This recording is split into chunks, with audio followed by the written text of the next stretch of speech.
আল্লাহ রাব্বুল আলামিন এই পৃথিবীতে তার এক বান্দাকে জাগতিক সব সম্পদ দিতে চেয়েছিলেন, কিন্তু সে বান্দা সব জাগতিক সম্পদকে উপেক্ষা করে মাবুদের সঙ্গে দেখা করা বেশি জরুরি, বেশি পছন্দ মনে করেছেন। এতটুকুন কথা নবীজি বললেন, কেউ কিছু বুঝলো না। হযরতে আবু বকর রাদিয়াল্লাহু তাআলা আনহু হুজুরের এই কথা শুনে কাঁদতে কাঁদতে তিনি অস্থির হয়ে যাচ্ছেন। সাহাবীরা চিন্তা করলেন, হুজুর কার কথা বলেছেন, তাতে কান্নার কি আছে? বয়োবৃদ্ধ জ্ঞানবৃদ্ধ হযরতে আবু বকর রাদিয়াল্লাহু তাআলা আনহু বুঝতে পেরেছেন এই পৃথিবীর সব সম্পদ তো আল্লাহ হুজুরকেই দিতে চেয়েছিলেন।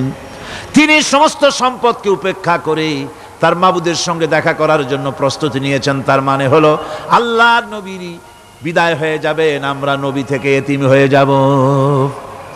নবীজি ঘরের মধ্যে প্রবেশ করলেন, প্রচন্ড জ্বর এলো।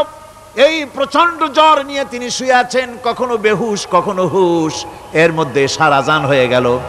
সাহাবীরা বহুক্ষণ অপেক্ষা করে হযরত আবু বকরের ইমামতিতে নামাজ শুরু করলেন। হুজুরের হুশ এলো, প্রশ্ন করলেন, আয়েশা রে এখন কোন সময়?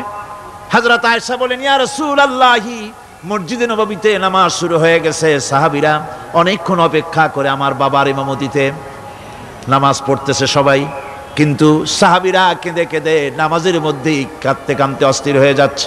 তাদের মনের ধারণা হয়েছে নবীজির পেছনে নামাজ পড়ার কিসমত থেকে তারা মাহরুম হয়ে গেল।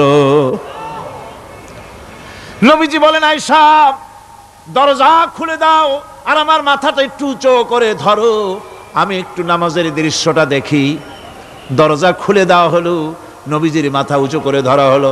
নামাজের জামাতের দৃশ্য দেখে নবীজি আবার শুয়ে পড়লেন। হযরতে মা আয়েশা লক্ষ্য করে দেখেন নবীজির দুই চোখের কোণা দিয়া পানি পড়তেছে। মা আয়েশা জিজ্ঞেস করেন, ইয়া রাসূলুল্লাহ, হে নামাজের দৃশ্য দেখে চোখে কেন পানি এলো? হুজুর বলেন, আয়েশা রে এটা কোনো দুঃখের পানি নয়, এটা তৃপ্তির পানি।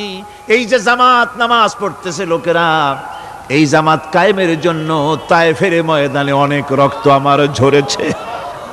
উহুদের ময়দানে দান্দান মুবারক শহীদ হয়েছে, সাহাবায়ে কেরাম জীবন দিয়েছে। এই যে জামাত আমি দেখতে পেলাম, ভবিষ্যতের একটা ছবি যেন চোখে ধরা পড়লো। আমার মনে হলো কিয়ামত পর্যন্ত এই পৃথিবীতে আমার যত উম্মত আসবে তারা এইভাবে করে জামাতে নামাজ আদায় করবে।